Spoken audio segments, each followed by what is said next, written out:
بسم الله الرحمن الرحيم. حبايبي متابعي مطبخ الهوانم، النهاردة فكرت أقدم صنف حلو معظمنا بيحبه، وهي بسبوسة مصري أصلي سادة بناء على طلب ولادي. مقادير البسبوسة في مطبخ الهوانم عبارة عن نص كيلو سميد بسبوسة. السميد ده بنجيبه من عند العطار سايب سادة، ونحط الإضافات من عندنا عبارة عن كوباية سكر بودرة، كوباية جوز هند، وعليها معلقتين عشان البسبوسة بتحتاج جوز الهند أكتر من السكر، كوباية زبادي. والتكة النهاردة إن مقدار الزبادي بنحط قده مية، أيوة مية وجربي. بنحضر كمان كوباية ونص سمنة بلدي في الطبق أهي أو في السلطانية قدامنا، بتكون سايحة مش سخنة. دلوقتي بنقلب المكونات الجافة مرة بالمعلقة ومرة بإيديا.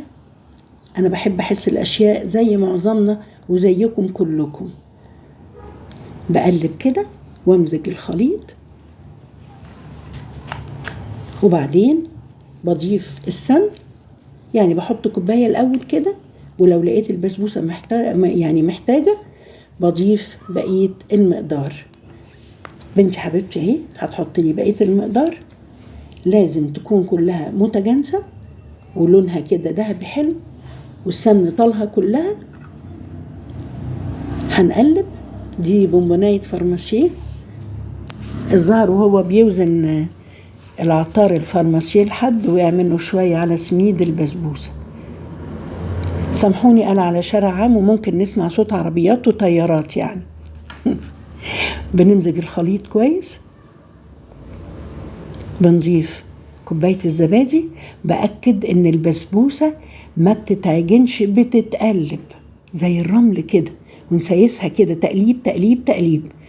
بنضيف المية بعد الزبادي وبنقلب بنفس الطريقة، وبندهن صينية مدهونة بسمنة بلدي تقريبا هي مقاس 30. أنا ما بفهمش قوي في مقاسات الصواني والحلل، يعني باخدها كده بالنظر من طول الخبرة. كمان بونبوناية اهي شلناها ولونها أحمر. بنجهزها كده، مرة بنسويها بإيدينا ما نضغطهاش، ومرة بالفرشة السيليكون عشان بتدينا فرصة إن الوش يتساوى من غير ما نضغطها. بنحطها في فرن سابق التسخين لمدة 10 دقايق قبل ما نحطها في الفرن على درجة حرارة 200. بنبص عليها بعد 25 دقيقة، وبعدين بنرجع نشوفها تاني بعد 10 دقايق. استوت، لونها تحفة وريحتها تحفة. دلوقتي بضيف العسل وعليه معلقة سمن بلدي. العسل بيكون دافي والبسبوسة سخنة. شير ولايك وتفعيل الجرس يا حبايبي، وقولوا لي بتكلموني من أي بلد. بما إني كده دلدقت العسل ما طلعهاش كلها، أنا بحاول دلوقتي أوصل العسل لكل جزء فيها.